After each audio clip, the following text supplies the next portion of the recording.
जनसंख्या नियंत्रण कानून में एक एक करके अरे भाई एक एक करके मोहम्मद अतीक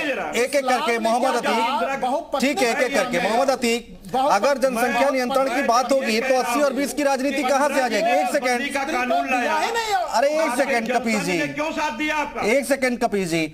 अतीक, आप मुझे एक बात समझाइए ना कि 80 और 20 की राजनीति इसमें कहां दिखाई दे रही है? भाई जो कानून आपके लिए होगा, अतीक के लिए होगा, वही कानून अनुज के लिए होगा, इसमें दिक्कत कहां है? हाँ बिल्कुल, आप सही कह रहे हैं अनुज जी। ये तो राजेश्वर सिंह को समझना चाहिए था ना, बयान देने से पहले राजेश्वर सिंह को समझना चाहिए था कि उत्तर प्रदेश में हिंदुओं की आबादी घट रही है, मुसलमानों की आबादी बढ़ रही है। मैं तो 80-20 की बात नहीं कह रहा हूं, भारतीय जनता पार्टी का एजेंडा यही है 80 और 20 का। आज ये सिर्फ एक मसला नहीं है, तमाम मसलों में 80 और 20 वही करती है। आप देखें राजेश्वर, अगर राजेश्वर सिंह का ये बयान ना होता तो आज ये मुद्दा नहीं उठता। लेकिन ये एक परसेप्शन बना लिया गया है, एक परसेप्शन बना है कि जब भी जनसंख्या नियंत्रण की कानून की बात होगी, मुस्लिम तबका है, एक ओवैसी साहब हैं, बर्ग साहब हैं, वो आते हैं और इसका विरोध करते हैं, खंडन करते हैं। वो क्यों नहीं? तो शुरुआत क्यों करते हैं भारतीय जनता पार्टी के लोग? भारतीय जनता पार्टी के लोग अगर देश और प्रदेश के बारे में सोचते हैं तो हिंदू मुस्लिम का पैमाना उनके पास क्यों है?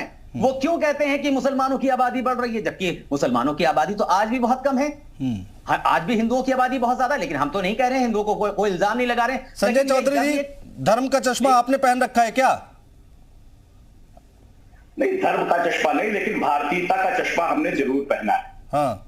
और हम चाहते हैं कि भारतीयता का चश्मा पहनकर भारत की बढ़ती हुई जनसंख्या के खतरे को भागते हुए मुसलमान समाज भी अपनी जनसंख्या को कम करने की बात करे। उनके विद्वान भी भारत को देखते हुए, भारत की समस्या को देखते हुए कम से कम अपनी सामाजिक जिम्मेदारी को तो निभाने की बात करें। और ये उसका विरोध धर्म के आधार पर ही तो करते हैं ना।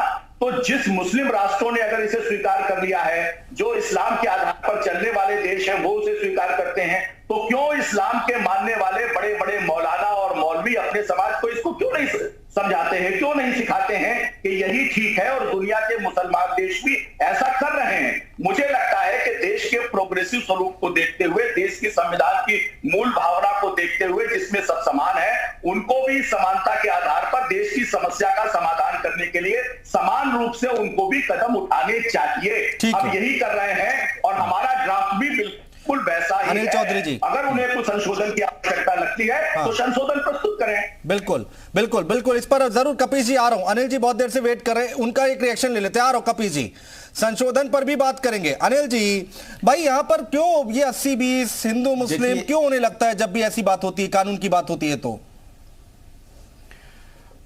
हमारे जितने साथी हैं, मैं उनको सादर ये अवगत कराना चाह रहा हूं कि जो विश्व स्तर पे अगर आप देखेंगे तो हिंदू की जनसंख्या 15% है, और उससे अधिक मैं बताना चाहता हूं 16% जनसंख्या जो है वो ऐसे लोग की है विश्व में जो किसी धर्म को नहीं मानते हैं। तो हम अपने देश को अच्छा बनाने की कोशिश करें जनसंख्या के परिप्रेक्ष्य में। हाँ। और एक बात और मैं जोड़ना चाहता हूं कि आने वाले 10 से 15 साल के बाद भारत में बूढ़े ज्यादा दिखाई देंगे। अच्छा, भारत वृद्ध देश बनने जा रहा है, इसको हमको ध्यान रखना पड़ेगा। और मैं धार्मिक लोगों से यह कहना चाहता हूं कि धर्म के आधार पे बहुत संवेदनशील ना हो, देश के आधार पे हो। और दूसरी बात, एक और मैं बात जोड़ना चाहता हूं, 14% जनसंख्या मुस्लिमों की है, लेकिन 24% जनसंख्या दलितों की और आदिवासियों की है।